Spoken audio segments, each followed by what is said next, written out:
Non si trattava di un giudizio di soddisfazione, si diceva semplicemente che rispetto a quello che è un quadro generale anche europeo, il Partito Democratico ha dimostrato di tenere e comunque di avere una base solida per rilanciare la propria attività nei prossimi anni, a cominciare da un congresso che per noi sarà un elemento veramente importante per il futuro del partito.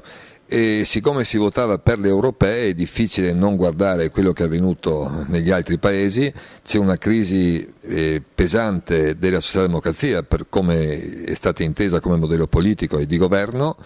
Praticamente a parte la Grecia e la Danimarca, da tutte le parti il centro-sinistra, i riformisti, il PSE ha avuto dei cali significativi. Devo dire che da questo punto di vista il progetto del Partito Democratico, cioè una riorganizzazione del campo del centro-sinistra oltre alla socialdemocrazia, esce rafforzato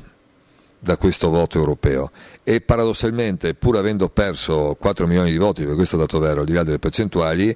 mantiene dal punto di vista della consistenza e del sostegno elettorale un peso maggiore che non negli altri partiti europei. Rispetto alla tenuta tra virgolette nazionale noi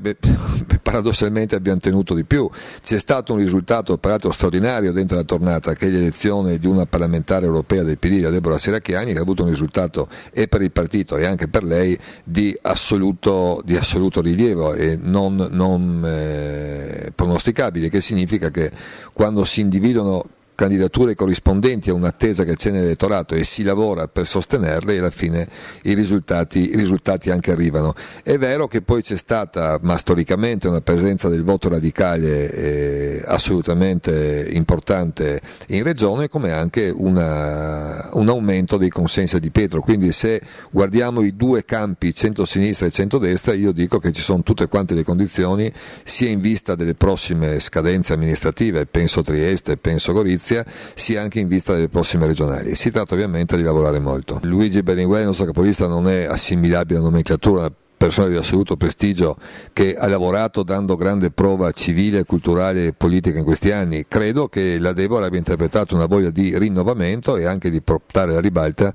persone che hanno storie diverse e curricula diversi, quindi io credo che si è trattato di un voto per, non di un voto contro. Io contesto la lettura che chi ha votato la Serracchiani ha votato contro, ha votato per le cose che proponeva, che peraltro erano dentro il dibattito del nostro partito. Sapevamo che era una tornata molto dura perché il 2004 è stato un anno particolare, qualcuno dice che paradossalmente abbiamo vinto troppo, il centro-destra era il suo minimo storico e c'era una divisione profonda tra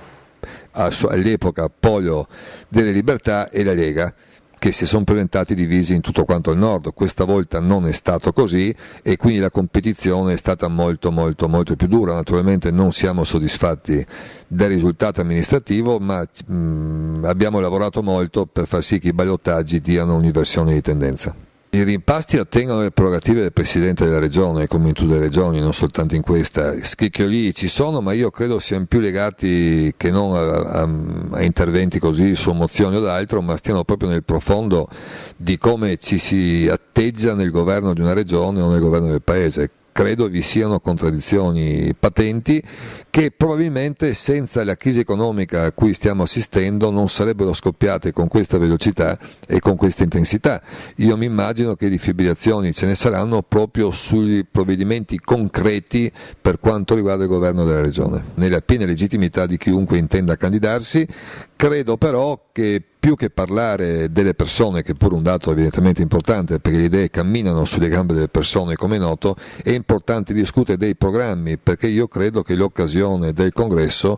debba servire per definire